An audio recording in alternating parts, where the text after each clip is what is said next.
एक पत्नी थी। वो पत्नी कथा सुनने गई। गांव में कथा हो रही थी, गुरुजी आए। कथा में गुरुजी ने यही कहा कि सच्ची पत्नी वो है जो अपने पति की आज्ञा से ही सारा काम करे, पति की आज्ञा का कभी उल्लंघन ना करे, पति के सो जाने के बाद सोए, पति के जागने के पहले जागे, पति की आज्ञा को ईश्वर की आज्ञा माने। वो सच्ची पतिव्रता होती है। पति जब कहे तो भोजन करे, पति जब कहे तो पति की आज्ञा का पालन। अब वो पत्नी ने कथा सुनी तो उसने अपने पति के प्रति प्रेम जगा लिया और वो अपने पति से भगवान की तरह प्रेम करने लगी। रोज पति की आरती उतारती, रोज पति के पांव धोती, रोज पति की सेवा करती, चरण धोती, आरती उतारती और हाथ जोड़ के खड़ी हो जाती। और जब तक उसके पति ना कहें तब तक वो भोजन नहीं करती। अब उसने कथा से संकल्प ले लिया कि जब तक मेरा पति नहीं कहेगा मैं भोजन नहीं करूंगी। आज सुबह उसका पति भोजन करके चला गया। शाम को आया, शाम को पति ने भोजन किया, सो गया।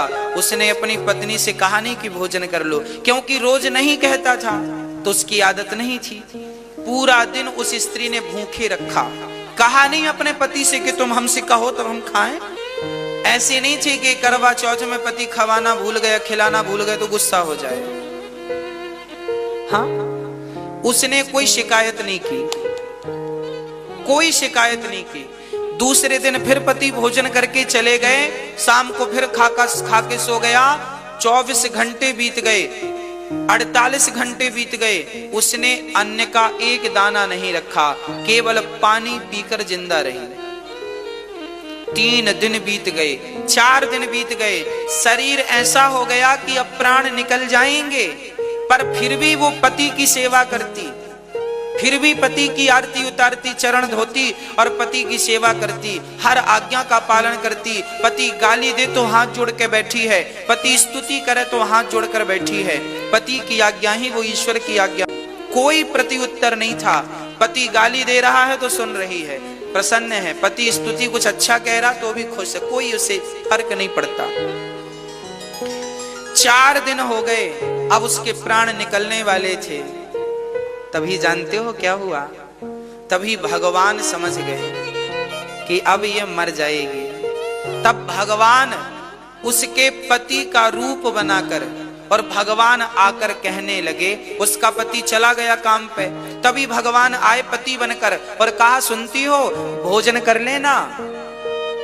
ये कहकर भगवान चले गए। अब वो भोजन करने लगी। भोजन किया, पति ने कहा भोजन करो, कर लिया, भोजन किया। अब उसका असली पति तो कभी नहीं बोलता, पर भगवान रोज समय से आकर के बोलते। एक दिन क्या हुआ, उसके पति काम पर नहीं गए थे, उनकी तबीयत जरा खराब थी।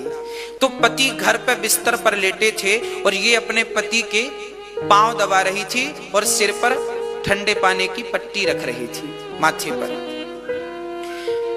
अच्छा, ये पट्टी रख रही है, पांव दबा रही है, और तभी भगवान के आने का टाइम हो गया। भगवान ने द्वार पर आकर कहा, सुनो, भोजन कर लेना। अब ये चक्कर में पड़ गई कि मेरे पति तो ये हैं, पांव दबा रही, ये कौन कह रहा। तुरंत बाहर गई, पांव पकड़ लिया, पांव पकड़ करके रोने लगी। मुझे पता है कि आप कृष्ण कन्हैया हो, आप ही मुझे रोज कहने आते हो भोजन कर लेना, भोजन कर लेना। हे नाथ, आपकी तलाश थी, आपकी तलाश थी, आप मिल गए। भगवान ने उन्हें दर्शन दिया, दर्शन देकर कृतार्थ किया।